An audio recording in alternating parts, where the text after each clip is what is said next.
Visa vya ugonjwa wa malaria vimepungua kwa asilimia kubwa nchini Kenya kutokana na mikakati madhubuti iliyowekwa chini ya uongozi wa Rais Uhuru Kenyatta.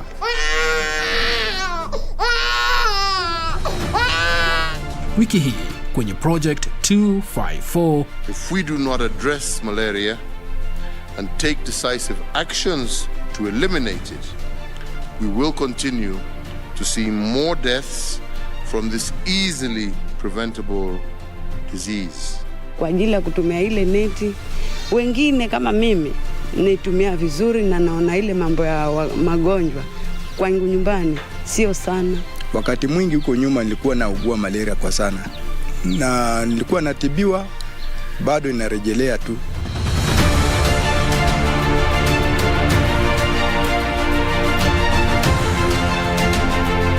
Wiki hii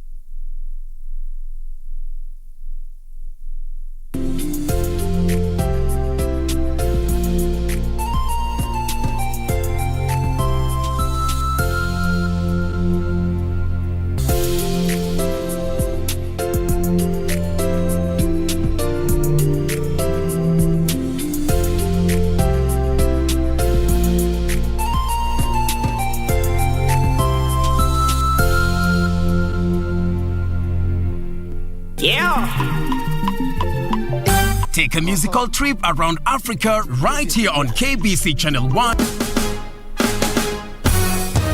Every Sunday from 2 to 3 p.m. on Afro Vibes. Because this is the hottest show right now.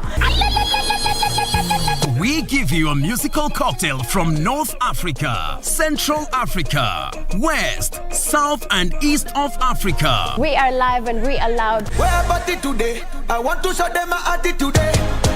Your Sunday will never be the same again with DJ D and DJ Leo on Afro Vibes. Your musical passport to Africa. Allow me to enjoy myself. Allow me to enjoy myself. Allow me to enjoy myself.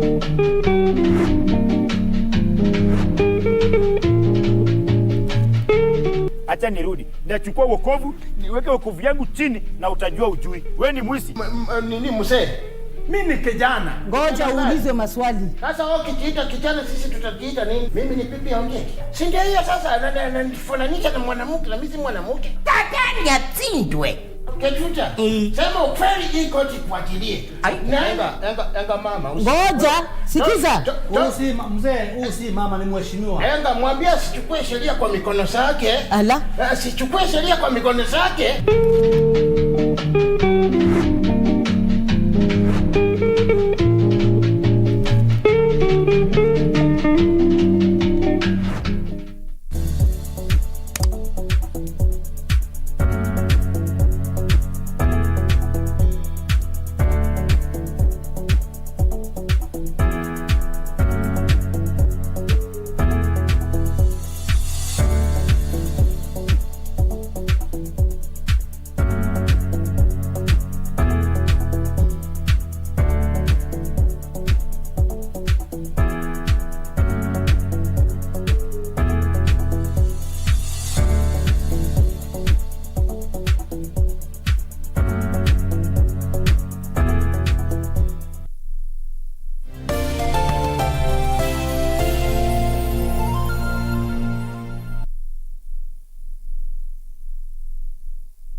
Good evening, welcome to Prime Edition. I am Cynthia Nyamai.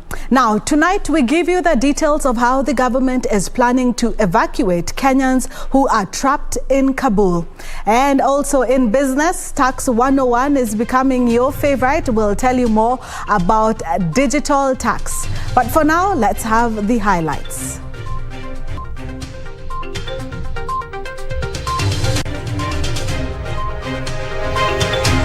Our visits to State House aren't summons to browbeat us into supporting one candidate or the other. We must make compromises and form coalitions and alliances for the sake of the nation. Kenya Alliance principals declare as Raila Odinga retreats to his Nyanza backyard for blessings. It is not the coalition of the mighty, it is going to be the alliance of the ordinary people, of the jobless. No letting go Mount Kenya. Deputy President William Ruto meets a section of Central Kenya leaders in Karen.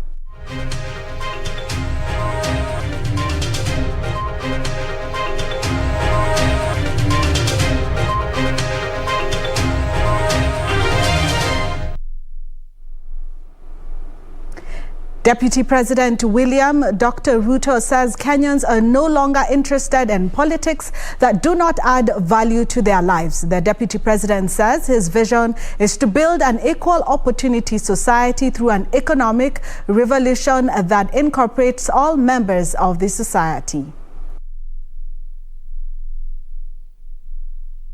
The deputy, who met with a section of religious leaders from Embu at his current residence, said the proposed policy will help generate millions of jobs and create a conducive environment for business.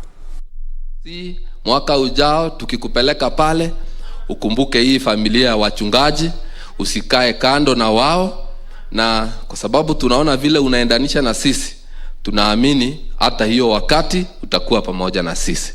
Sisi hatuna la kumpa kwa yale mazuri aliyotufanyia Waislamu wa Embu. Hatuna la kumlipa zaidi isipokuwa sisi ni kumwombea Allah amwafikishe katika malengo yake. Kule pwani sisi tumeamua hatutaunganishwa na vyama vidogo vidogo. Tunataka kuwa mahali ambapo tumekaribishwa kuunda serikali pamoja. Model. It is not the coalition of the mighty or powerful or known or the great, but it is going to be the alliance of the ordinary people, of the jobless, of the people who have no business, of those who are despised, of the weak, that is going to assemble our energy and create the revolution that will give everybody an equal opportunity by changing our economy. Still in politics, the One Kenya Alliance principals have refuted claims that they are being coerced to support ODM leader Raila Odinga's 2022 presidential bid. Speaking in Mombasa, in the principle led by ANC leader Musalia Mudavadi, said at no time during their meetings with President Uhuru Kenyatta did their talks center on supporting an individual for the top seat. The alliance leaders have taken issues with a section of the media that say it has misinformed the public.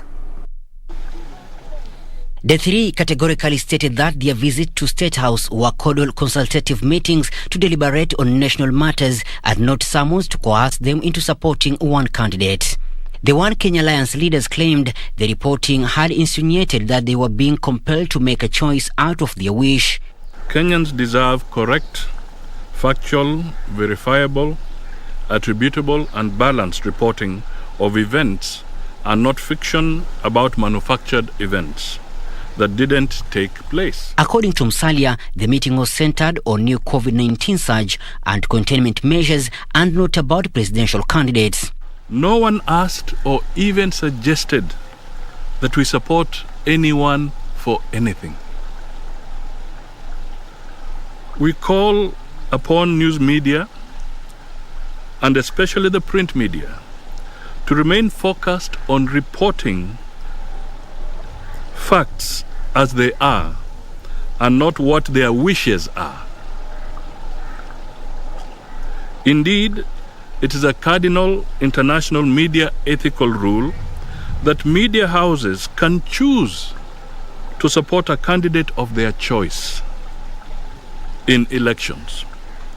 The only condition is that it must be made public. Reporting for Prime Edition from Mombasa County, I'm Michael Mondiga.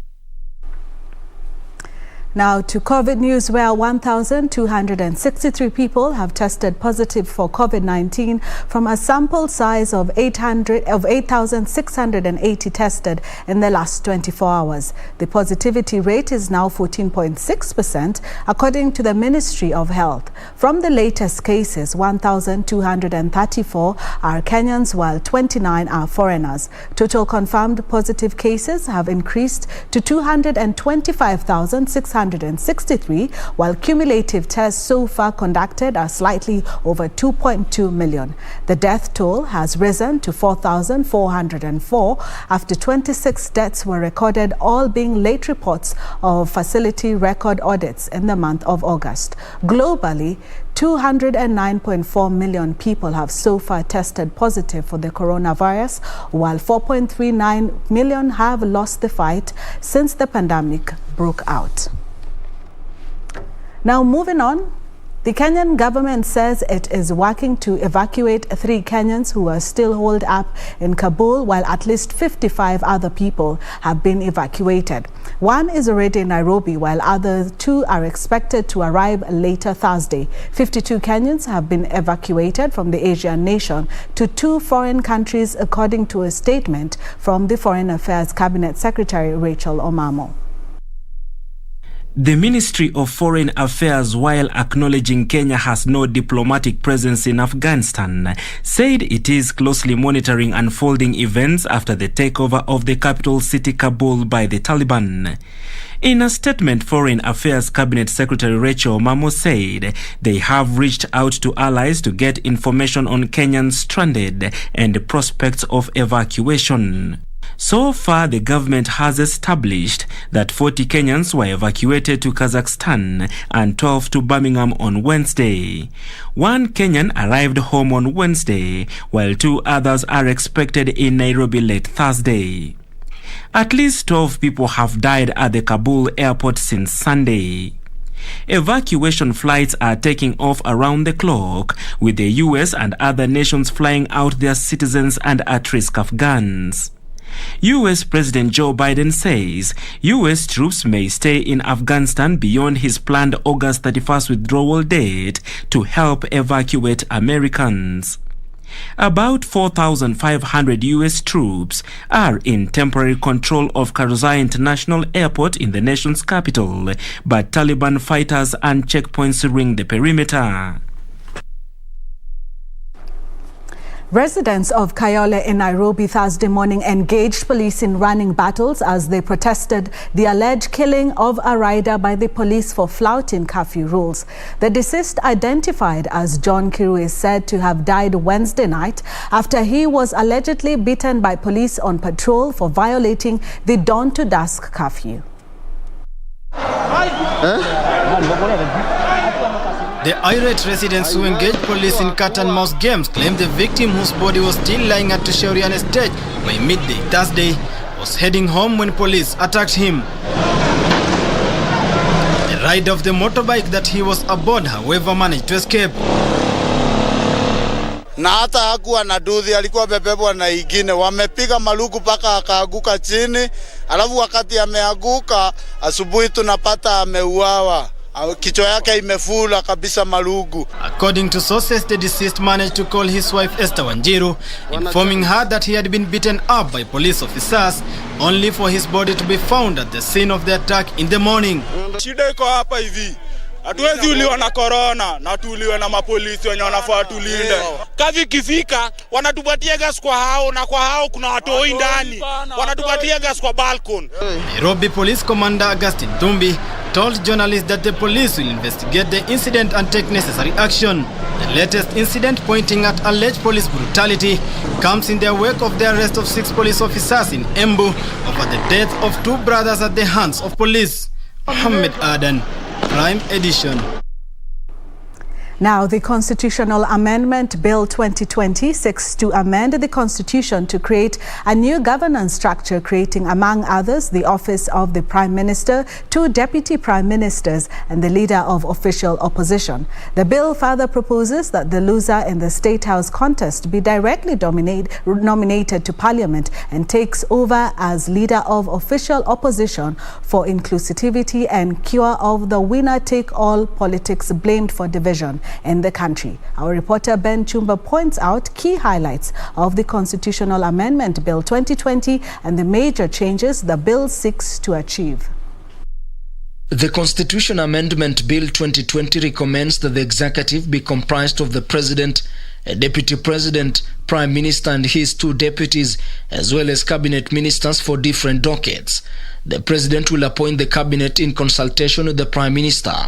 The cabinet will be drawn from technocratic as well as parliament. In the proposed changes, the Prime Minister is said to be appointed by the President from the majority party and will be sworn into office within 7 days after the President gets into office. The President will also pick the Deputy Prime Ministers from among the cabinet ministers. The Prime Minister shall control and supervise execution of day-to-day functions and affairs of the government. The Prime Minister will serve as chair of cabinet subcommittees as well as the leader of government business in Parliament. The bill provides that Prime Minister can be dismissed from office by the President or through a successful motion of no confidence in Parliament.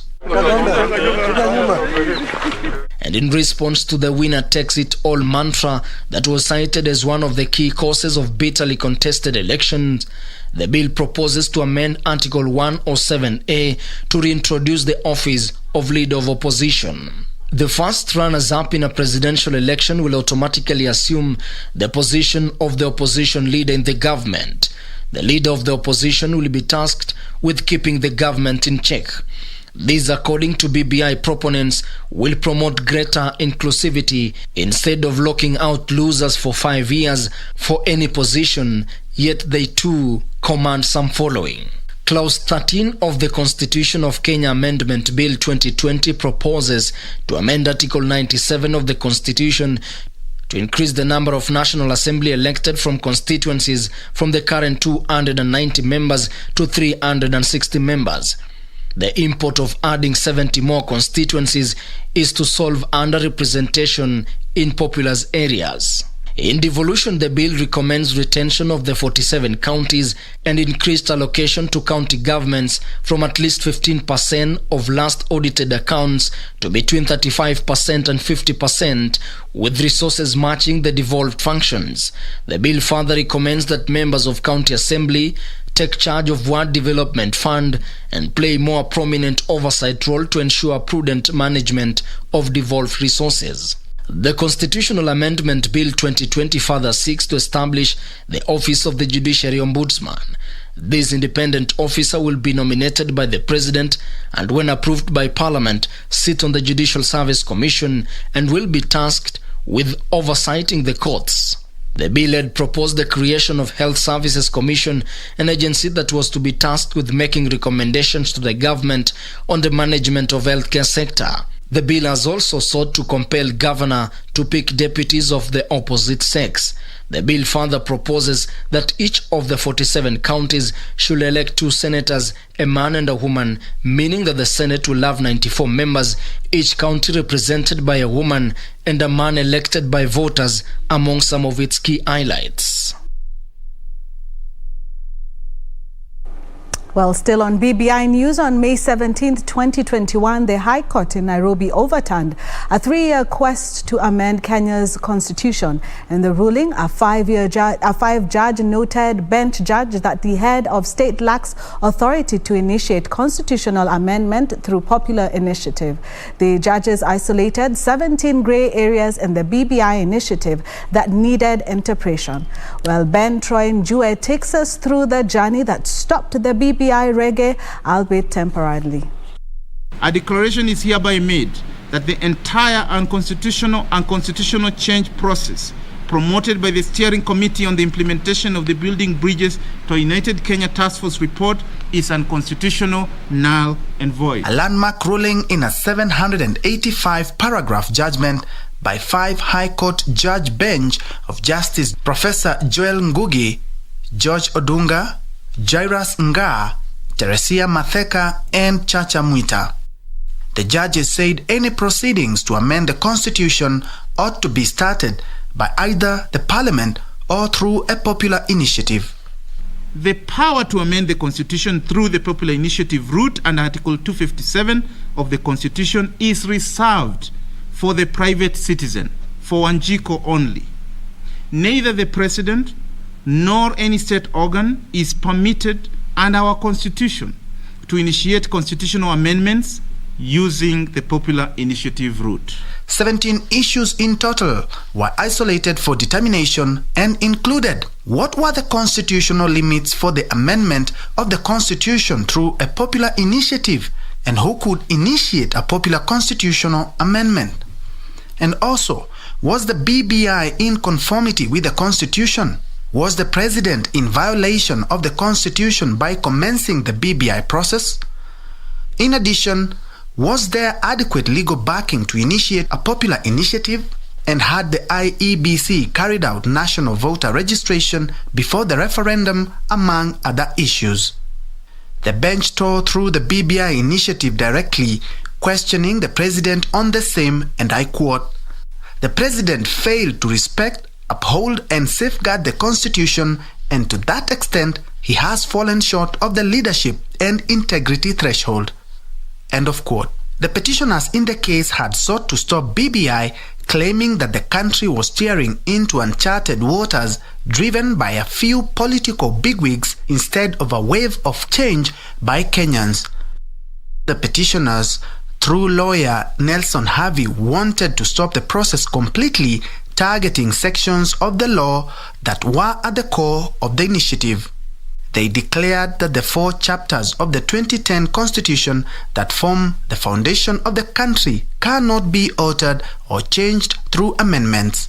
Mabadiliko ya katiba ambayo yanafuatiliwa kwa wakati huu hayazingatii sheria ambayo inasema kwamba katiba ya Kenya haiwezi kubadilishwa ili kuvunjilia mbali msingi wa katiba yenyewe, kwa mfano namna ambayo serikali kuu imeundwa, namna ambayo idara ya mahakama imeundwa, na namna ambayo bunge imeundwa. The victory would however be short-lived as President Uhuru Kenyatta, ODM leader Raila Odinga, the BBI National Secretariat, and the Independent Electoral and Boundaries Commission IEBC would promptly file separate petitions challenging the High Court ruling that declared the BBI as unconstitutional. If the court had subjected its decision to stop BBI to a cost-benefit analysis, in other words, if it had considered the burden of choice, then there are questions the judiciary would have asked. If we indeed were at a constitutional moment, is a decision against BBI a decision in support of the status quo? A 7-judge bench constituted by the President of the Court of Appeal, Justice Daniel Musinga, would later begin hearing the appeal case, which consolidated the appeal petitions. The 7 judges picked to hear the case include Presiding Judge Daniel Musinga, Justices Roslyn Nambuye, Hannah Okwengu, Patrick Kiage, Gatembu Kairu, Fatuma Sichale, and Francis Tuyot.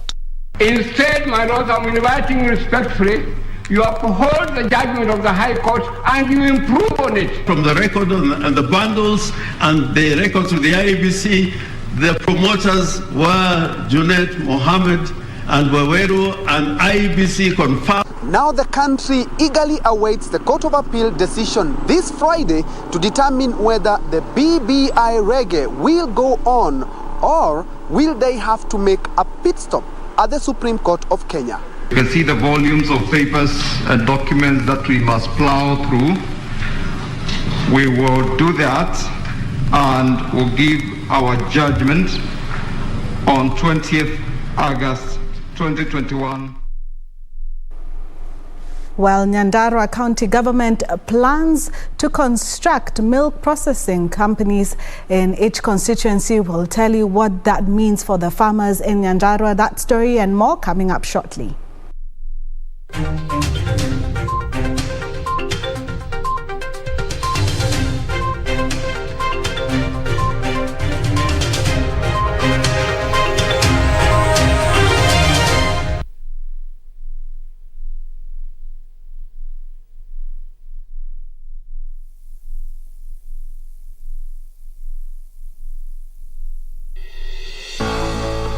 One year ago, President Uhuru Kenyatta consolidated the operations of three key entities: the Kenya Ports Authority, the Kenya Pipeline Company, and the Kenya Railways Corporation.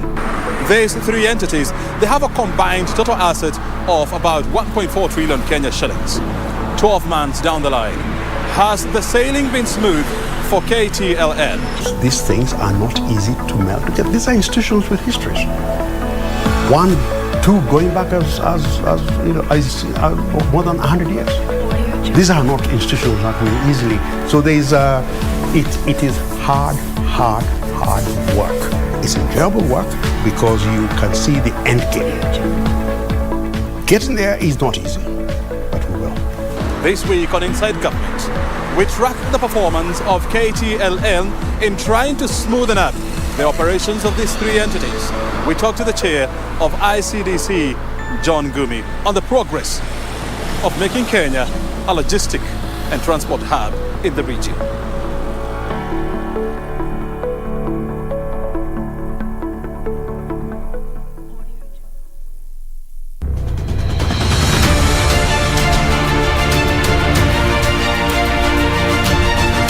Visa vya ugonjwa wa malaria vimepungua kwa asilimia kubwa nchini Kenya kutokana na mikakati madhubuti iliyowekwa chini ya uongozi wa Rais Uhuru Kenyatta.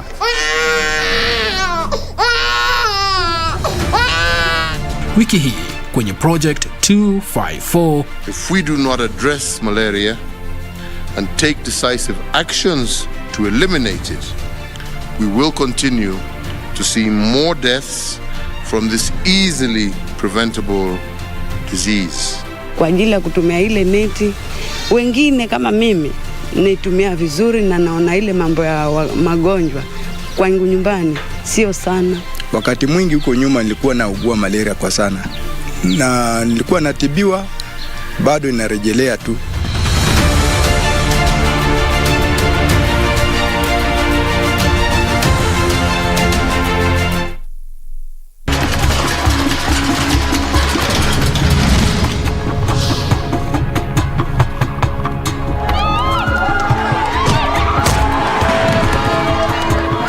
Kutafuta job na hakuna. Unafikiria mimi nasikiaje? Mimi nimeumia shingo, siwezi hata kufight. Hata unaweza na kubox. Listen, hakuna mwanamke asha participate kwa underground fights. Mimi ndiye nitakuwa first.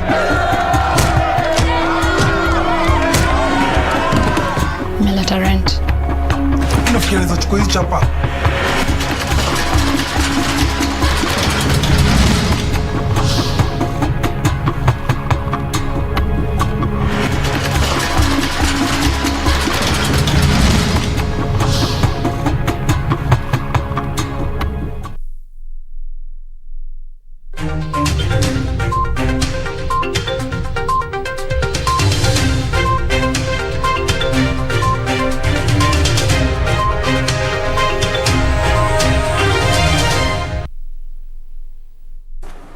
Welcome back. We're still on BBI, where Deputy President William Ruto has been on record opposing the building bridge bill, saying it is not a priority for Kenya at the moment.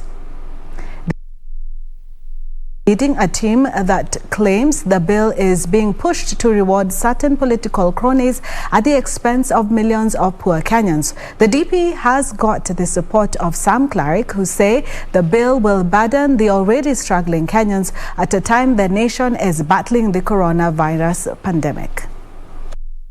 Section of political and religious leaders and civil society groups have expressed their opposition to the constitutional changes through the BBI bill. The group terming the BBI process as a crafty way to overhaul the constitution, which has not been fully implemented. that what BBI is attempting to do is actually to steal your present and your future. I am concerned that what BBI proposes is an overhaul of our 2010 Constitution, not an amendment. Importantly, I'm concerned that it is either deceptive or burdensome. For me, BBI is really about taking Kenyans backwards. And if we were to use the analogy that all Kenyans like, that they are going to Canaan, BBI is about taking Kenyans back to Egypt. Their argument is that the BBI referendum bill is allegedly not the will of the people, but is based on the changing political and socio-economic interest of a few.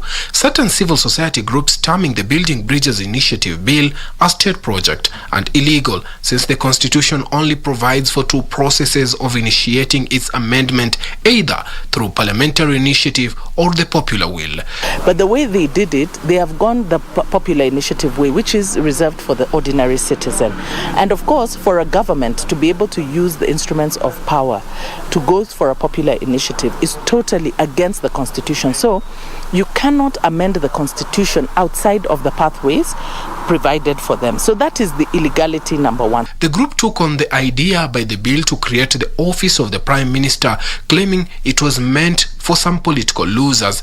Recommending the appointment of the Ombudsman to handle the issues of the judiciary. I think that is good. However, I strongly believe that in order to enhance the independence of the judiciary, that appointment should be made by the Chief Justice.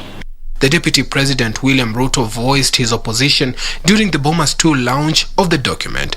It is my humble submission that as we discuss inclusivity around us, the leaders, we must have a candid, open discussion on inclusivity about the millions of Kenyans locked out by poverty and unemployment. We must discuss how they are going to be part of the Kenyan society.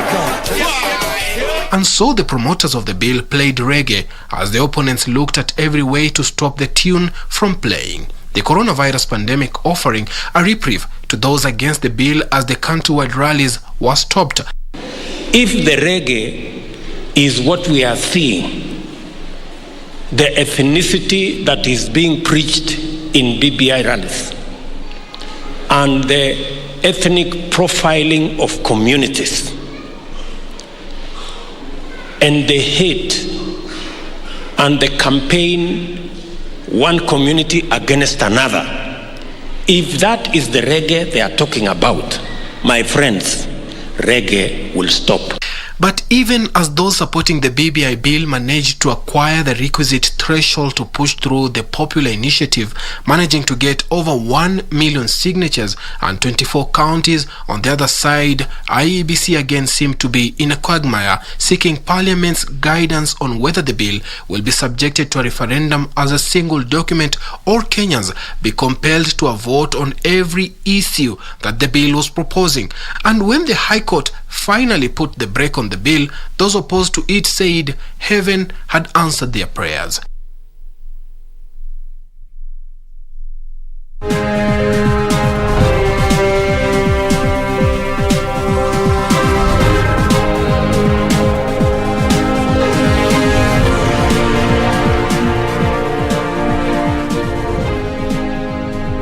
And now to business news, where members of the National Assembly are underwhelmed that the government has to renegotiate power purchase agreements with electricity generators to help reduce the retail cost of power.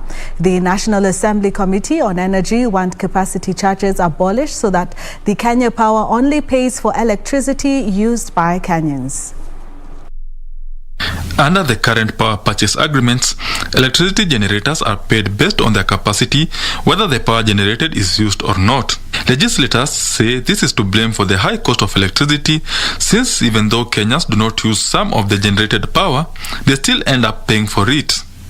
Most of these IPPs are paid by our own government, something called capacity charges and deem charges. In power producing business, it is so protected at the expense of mwananchi. The National Assembly Committee on Energy is now calling for a review of the power purchase agreements between electricity generators and the Kenya Power with the aim of removing exploitative clauses. National companies that we have, or the lawyers that they have, maybe from outside with a lot of experience, come and get to write contracts that are self-insulating and very, very punitive at the expense of common mwananchi. The independent power producers defended the current power purchase plan, noting that the capacity charge acts as a buffer to cover operational expenses as well as the investment costs. They have to ensure that in the event COVID came and no power was taken from their plant at all, and they have staff, and they have got bank loans to service, they have got their security to maintain. Independent power producers also blame the high cost of electricity in Kenya to transmission losses and are calling on the government to decentralize retail electricity distribution. You know, when you produce power here, and God forbid you deliver it to Garissa, not the power that you produce here will reach Garissa. Now, a fraction of it will get lost along the way, technical losses. Benson Rioba reporting for Prime Edition. The digital service tax is only payable by non-resident persons when they're doing online sales to Kenyans. As Caroline Jenga explains on this week's episode of Tax 101, the digital service tax is charged at the rate of 1.5% on income generated through sale of e-books, movies, music, games, and other digital content. Digital Service Tax was enacted through the Finance Act 2020 with an effective date of 1st of January this year.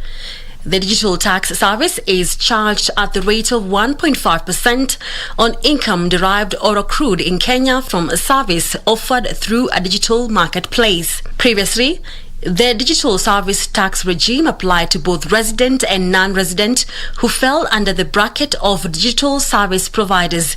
This was amended through the Finance Act 2021 and exempted resident individuals from paying digital service tax.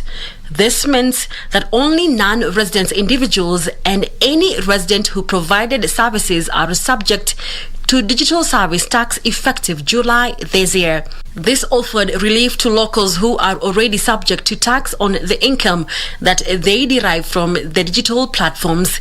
It is levied on the sale of e-books, movies, music, games, and other digital content. The digital service tax also applies to foreign companies like Amazon, Netflix, Facebook, and Google, among others. Non-residents can now use foreign currency when carrying out business over the internet, electronic network, including a digital marketplace, which simplifies compliance for non-residents. Incomes exempt from digital service tax include income subject to withholding tax, online services provided by government institution, and a non-resident person who is in the business of transmitting messages via radio, cable, optical fiber, television, internet, satellite, or other such methods of communication. The law requires those subject to digital service tax to file the returns on or before the 20th day of the month that follows when the service was offered. The digital marketplace is the latest frontier in the modern economy for the government to expand the country's tax base and increase additional revenue. Kenya Revenue Authority targets to raise 5 billion shillings from the digital economy.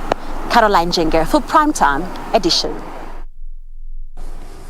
All right, pastoralists in the counties of Marsabit, Isiolo, and Wajir have started rangelands management to increase pasture production. The pastoralists have earmarked 1 million acres of land in participatory rangeland management systems that will see them have pasture throughout the year. Here is Benson Rioba with the details. The counties of Marsabit, Wajir, and Isiolo are among the worst affected regions by the current drought. According to the Kenya Red Cross Society, 2.1 million people in 10 counties, the three included, require urgent aid.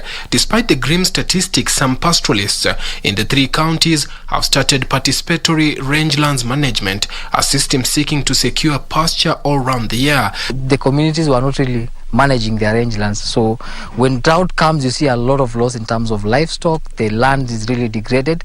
But you say, why can't we come together and ensure that we plan our grazing, we plan our rangeland resources to ensure that at least once the drought comes, and the climate change is here with us, once the drought comes, we are not really hit by this shock. Hali ya weather imebadilika, tufanye namna tutabadilika ama tukae tu namna hiyo. Tunasema tubadilike kwa sababu samani wakati ya kiangazi baada makaa nani ndo kiangazi inakuja. The pastoralists have segmented the rangelands into two. The rangelands have been divided in such a way that specific fields have been reserved for grazing during wet seasons and others are reserved for the dry seasons. This road, and that is where we normally graze during the rain season. The rain season, here it is reserved. The dry season, we come to this side and we graze here. These elders, they could make sure that animals graze in a certain age and during the rainy season, and then graze in a certain the other particular part of the rangeland when it is dry like now. They open some strategic areas, they keep some area just like a reserve. In their participatory rangeland management, elders are involved in segmenting the land and control the number of livestock allowed at one particular segment to avoid overgrazing. So when it is at a certain time, people, the committees, the elders will say, let's graze this direction. This area should be left. So at that time, there was that system in place. And as I've said, in case there is any abuse of those resources, actions are usually taken by the community. To go very far to show good pastures, but now we can get it from nearby places because of the area that the rangeland, the places we managed by the help of the elderly and the Masco. In communities under the system, livestock buying prices have remained stable throughout the year, which is the complete opposite when compared to other drought hits parts. Kutoka tulianza nyama ya ng'ombe yetu sasa ikiuzwa anauza pesa tunataka kwa sababu bado iko na afya mzuri, bado iko na malisho mzuri. Haya maziwa hivyo tunapata. Pastoralists in the area also practice destocking to reduce risk of overgrazing and make the pasture venture sustainable. The information we have practically on the ground is that the pasture is over. There had been enough congestion. There is pressure on the pasture by our nomads, pastoralists, and by Ethiopian nomads. We all came together and we finished and depleted the pasture.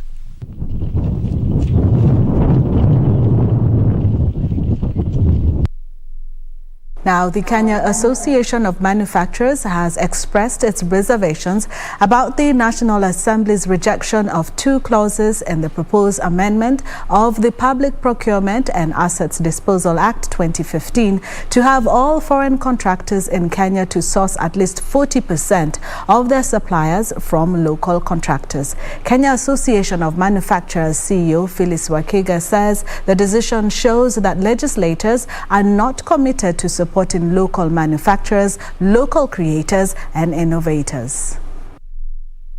In 2015, a presidential directive was issued that 40% of public procurement be reserved for locally produced goods and services as part of the Buy Kenya Build Kenya policy. However, gains made in the local manufacturing industry hung in the balance after Parliament shot down the Public Procurement and Asset Disposal Amendment Bill that proposed to amend the Principal Act by, among others, compelling foreign contractors to source all products and services locally if available. We buy Kenya to build Kenya. That it is expected when you promote what is locally produced, when you purchase what is locally produced, or you contract services that can be done by the locals, you promote the local economy to a large extent. So the shooting down of the Public Procurement and Asset Disposal Amendment Bill 2020 by Parliament earlier this week was a disappointment because we feel it was meant to boost the local manufacturers, and in turn it was supposed to spur economic growth, which inevitably would lead to job creation. One would expect that government is doing all it can in terms of policy or laws or investments to work with businesses in the country to get more business and get more opportunities. Proponents of the bill argued that the amendments would protect local jobs and curb repatriation of profits by the foreign companies. While rejecting the proposed amendments, the Committee on Finance and National Planning said that some of the locally made products were of low quality and would compromise standards of the infrastructure projects. But in a statement, the Kenya Association of Manufacturers CEO Phyllis Wakiaga has termed the move by the August House as counterproductive. By rejecting the bill, Parliament sends a clear message to local manufacturers, local creators and innovators that the country is not at all committed to nurturing their businesses. This move erodes the competitiveness of made-in-Kenya products and gives full advantage to foreign products which already highly encroach on the local market share. She assured that they are high-quality products from the local manufacturing industry. Regina Manyara reporting for Prime Edition. Nyandarua County Government targets to construct a milk processor in each constituency in efforts to help reduce post-harvest losses and increase income for dairy farmers. Nyandarua Governor Francis Kimeme says the move will see milk processed and packaged and help solve the market access challenge that some farmers face. Here are the details of this and other stories in our corporate briefs.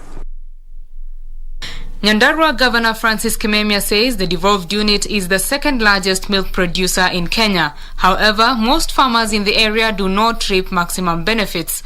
This has prompted the county government to start construction of a milk pasteurization processing line at the Olkalou dairy plant that will process and package the produce. Lakini leo tumeanza na huu mradi wa liters 5,000 kila saa na utafanya maziwa iweze kukaa muda mrefu. Kwa hivyo kuna ile tunaita value addition. Maziwa yetu itaweza kukaa muda mrefu katika shelf na farmers wetu hatakuwa kimbia bio kuuza maziwa kwa bei ambayo ni kupoteza faida. Elsewhere, Isuzu East Africa handed over 43 locally assembled Isuzu D-Max pickups worth 189 million shillings to Avenue Car Hire Limited for leasing to their customers across the country. Isuzu East Africa Managing Director Rita Kavashi said despite the economic disruptions caused by the pandemic, customer orders have picked up, a sign that the economy was on a path to recovery. Our commitment as Isuzu East Africa is anchored on trust in our brands, reliability of our services that we offer across our businesses, and of course the durability of the vehicles that many customers have come to love. Finally, UAP Old Mutual Group has joined a list of a few insurers that have designed a medical cover for the elderly. The firm is banking on inclusion of a COVID-19 treatment in the cover to mobilize uptake of the cover that targets those aged between 65 and 80. Elderly individuals are often locked out of medical insurance covers as they are considered high risk due to underlying conditions and susceptibility to ailments as they age. Betty Kiptum, Prime Edition. Now, poultry farms in Ghana are taking a hit from the outbreak of bird flu as more than 10,000 birds have died from the disease. Ghana recorded the bird flu outbreak in July in 3 out of 16 regions. The country's Ministry of Agriculture says more than 6,000 birds have died naturally, while nearly 5,000 have been killed to stop the spread of the disease. Here are the details of this and other stories from across the African continent. Veterinary officers say the outbreak of the bird flu could affect nearly 600,000 poultry farms in Ghana. The bird flu has been reportedly spreading in West Africa since March. Ghana has banned the import of poultry from Nigeria and Togo to prevent further spread of the disease. The government said it will give incentives to farmers affected by the disease. Emmanuel Abaja started this poultry farm in Ghana's capital city of Accra in December last year after he lost his job within the tourism industry due to the COVID-19 pandemic. However, now his new business is threatened with the outbreak of bird flu. Meanwhile, Uganda's Smart Telecom is closing operations at the end of this month. The company, which is owned by the Aga Khan Fund for Economic Development, is only 7 years old but says the effects of COVID have forced it to make the decision. Smart Telecom says all services will stop on the 31st of August, adding that the customers should move to competing networks and it will refund prepaid credit that extended to September. Officials say Smart Uganda saw its market share decline in 2019 during the onset of the global pandemic. They say that travel restrictions, which have led to increased competition in the telecoms market, have largely benefited large operators such as MTN, Airtel and Uganda Telecom. Finally, riding-sharing app Uber says it will expand to 21 smaller towns across South Africa, taking its service to 40 towns in all 9 provinces. Uber says that riders in these towns will have the option to request Uber's best-priced mobility option, Uber Go, and making use of smaller, fuel-efficient hatchback vehicles or the original Uber X category. Uber says that despite the challenges brought on by the COVID-19 pandemic in the last year, its operations are seeing signs of recovery.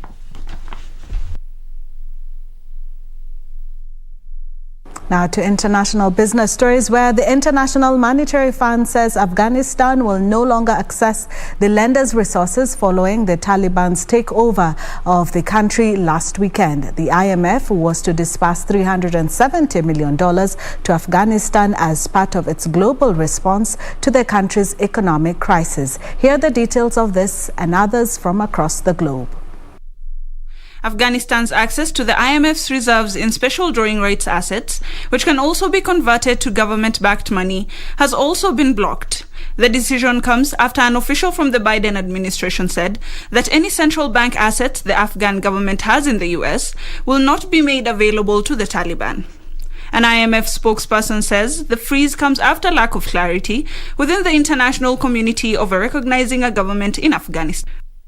Earlier, the head of Afghanistan's central bank said the US had cut off access to its assets of around $7 billion, of which are held at the US Federal Reserve. Meanwhile, former Netflix staffers have been charged for making $3 million from insider trading.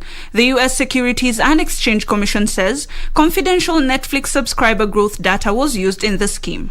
The information was allegedly used to trade the streaming giant's shares ahead of its earnings reports. The Securities and Exchange Commission also alleged that Sang Mo Jun, a former software engineer at Netflix, was at the center of a long-running scheme to illegally trade shares using insider information about the company's subscriber growth. Finally, more than 40 million T-Mobile customers have been hit by a U.S. data breach. The company has admitted this fault and blamed the breach on a highly sophisticated cyber attack. The firm says that while criminals stole personal information, no financial details were leaked as a result. The breach only came to light following online reports last weekend that criminals were attempting to sell a large database containing T-Mobile customer data online. The company says it is taking immediate steps to help protect all of the individuals who may be at risk from this cyber attack.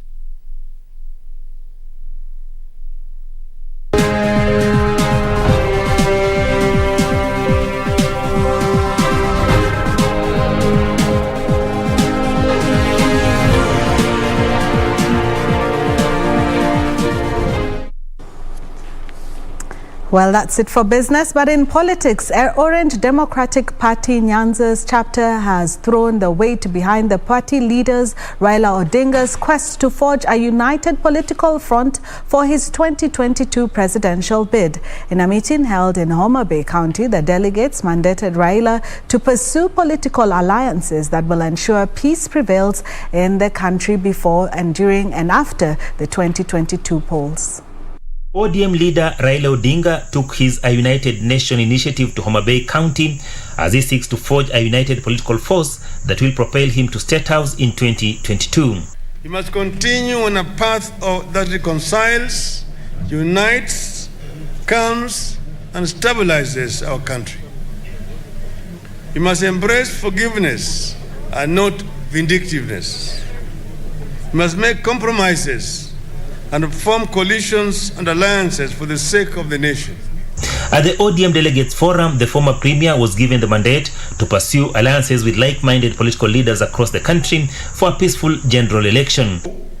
Tumeamua kama viongozi tuwe pamoja tuone ya kwamba nchi hii inaendelea mbele kiuchumi, kwa sababu uchumi ndio imekuwa shida kwa watu wetu.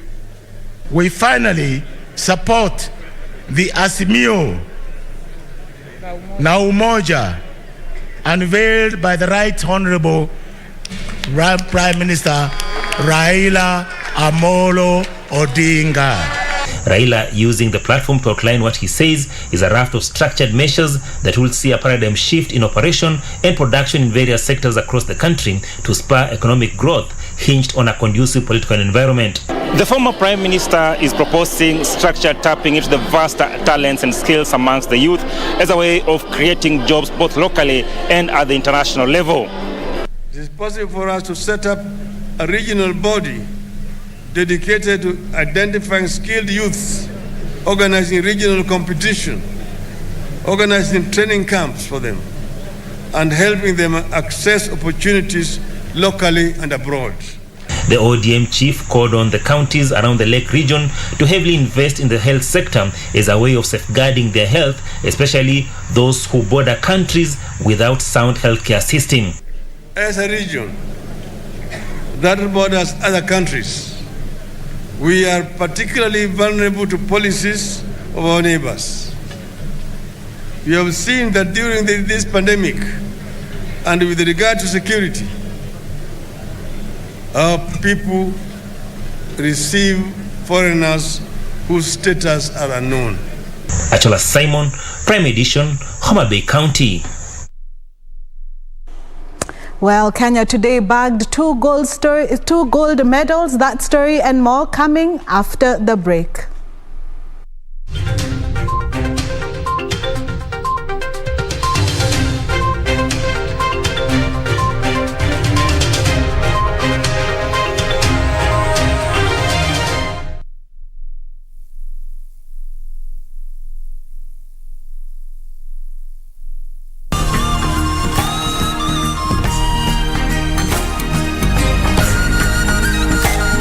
Talking about animals, look ahead of buffalo. This week on Surura, we take you on a journey from farm to shop. Rock climbing. My toes feel like sardines. We'll also get your adrenaline pumping with a rigorous activity. You can get lost here easily, yeah? You get to find out what conservancies actually do. Expand my mind. And yes, that's all coming right up on Surura. Find your adventure.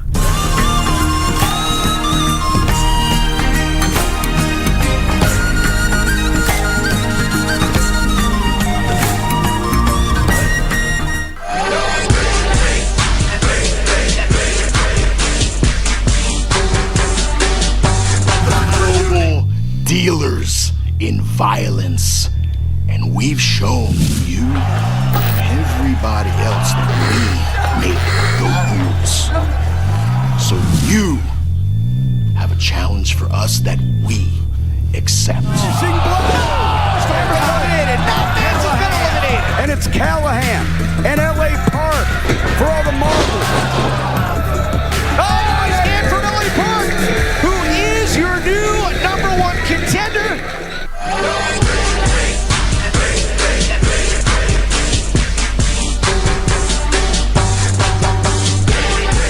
Yeah! Take a musical trip around Africa right here on KBC Channel 1. Every Sunday from 2 to 3 p.m. on Afro Vibes. Because this is the hottest show right now. We give you a musical cocktail from North Africa, Central Africa, West, South and East of Africa. We are live and we are loud. Where about it today? I want to show them my attitude today.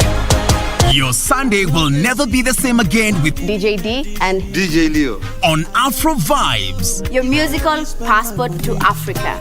Allow me to enjoy myself. Allow me to enjoy myself. Allow me to enjoy myself. My name is Fayaz Qureshi. After a long spell, I'm back and ready to grace your screens. This Saturday, I will take you through the weekend's newsmakers and conversation with a Kenyan legend on their work and life. Tune in to the Legends Edition this and every Saturday at 9 p.m. on KBC Channel 1.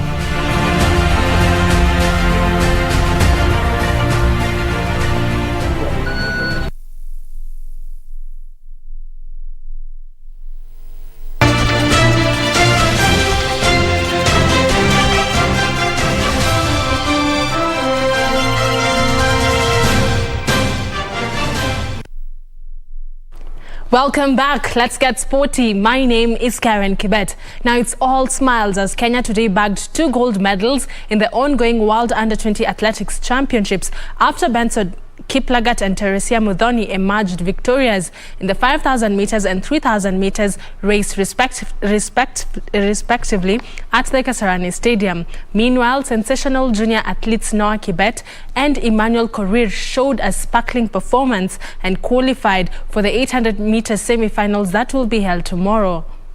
Moment it's really Noah Kibet from Kenya taking control of this. No one's really challenging at the moment. 200 meters to go. 17-year-old Noah Kibet, who was making his debut in the World Under-20 Championship, finished in the first position in Heat 1, clocking 1 minute 46.70 seconds.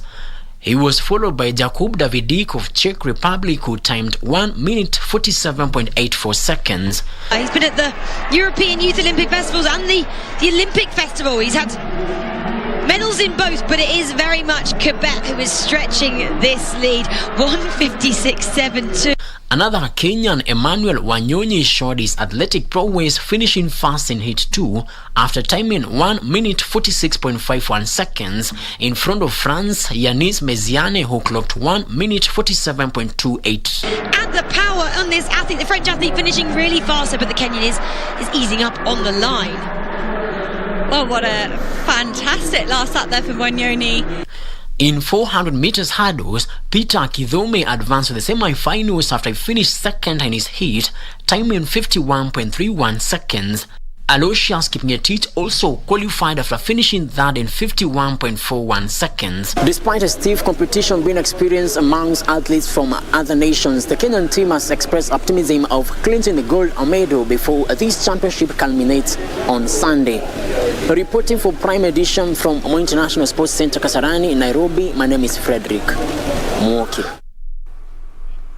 Thank you, Muki, for that report. Once again, congratulations to Benson Kiplagat and Teresia Muthoni for bagging Kenya gold medals. Now, on to some international football activities. Harry Kane will not play for Tottenham in tonight's Europa Conference League playoff first leg against Pacos de Ferreira. Meanwhile, Arsenal are working on a deal to sign Real Madrid midfielder Martin Odegaard on a permanent deal for a fee in the region of 30 million euros. Meanwhile, Italy midfielder Manuel Locatelli has joined Juventus on a 2-year loan from Sassuolo. England striker Harry Kane, who reportedly wants to leave Tottenham, was not part of the group who flew to Portugal on Wednesday for the game against Pacos de Ferreira tonight. Kane also missed Sunday's 1-0 win over Manchester City, who are trying to buy him. He returned to training late after a post-Euro 2020 holiday in the USA. Meanwhile, Arsenal are still working to get 22-year-old Martin Odegaard's deal completed, who spent the second half of last season on loan at the Emirates.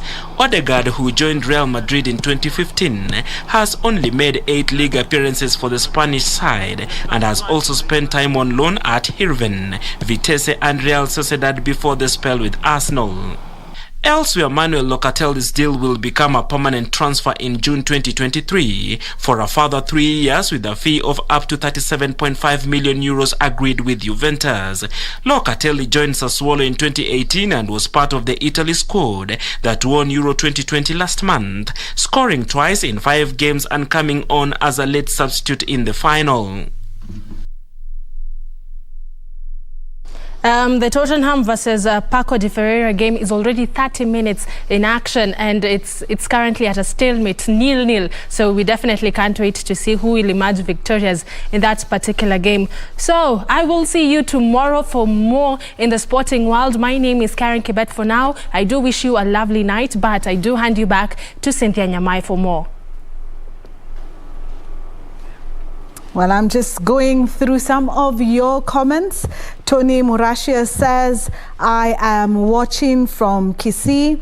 And he says that it is unfortunate that youths have to go on the ground and protest because of the death of their age mates. And also we have Ann Corey, who says that she is watching from Thika. Well, that's it from me and the rest of the team right here in studio. We wish you a good night.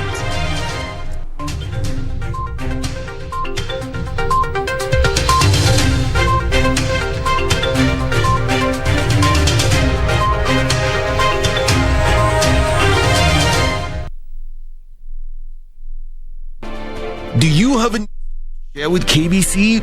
Get in touch swiftly on email newsroom@kbc.co.ke, call 0723-892-654 or 0734-780-124.